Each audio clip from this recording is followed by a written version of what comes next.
नमस्कार सांग मैंने आज ब्लॉग को आपण मन स्वागत। आज ब्लॉग टी स्टार्ट कर रास्ता उपरू कारण मुझे बुलवा को चलि भुवनेश्वर रे किछि दशहरा जो साजसजी होता दुर्गा मंडप आपण मैंने मो बैकग्राउंड देखिए बुझीपे बर्तमान मुझे कौटी आसी पहुँचली। हाँ मुझे आज पहुँच गली रसुलगढ़ दुर्गा मंडप पाखरे तो जोटा कि देखते कितने सुंदर साजसजा प्रस्तुति चली तो एमती देखिपे पूरा काम भी जोरसोर लगी कारण दशहरा कि अल्प दिन ही रहा तो ये देखिपे आग माने मंडपर सामने धान बुणा जाइए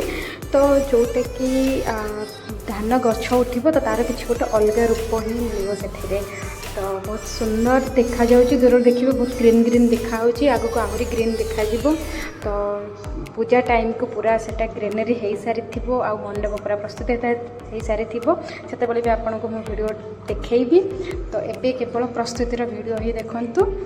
तो एठी आम बुलाबुली करी किछि मो वीडियो कला परे बर्तमान चलिली हाईवे ऊपर ही देखिपे साइड अच्छे यहीटा कौ मंडप आपण मैंने कमेंट करके निश्चित जनातु ये देखिपे ये भी किसी बहुत सुंदर प्रस्तुति होगा जाऊँगी तो तापर मु बुलाबुली कर सारा पर मत टे भोक लगी जाइला तो मुझे आसी बर्तमान गुपचुप स्टॉल पाखे पहुँची गली आ गुपचुप खाई घर को आसती आज ब्लॉग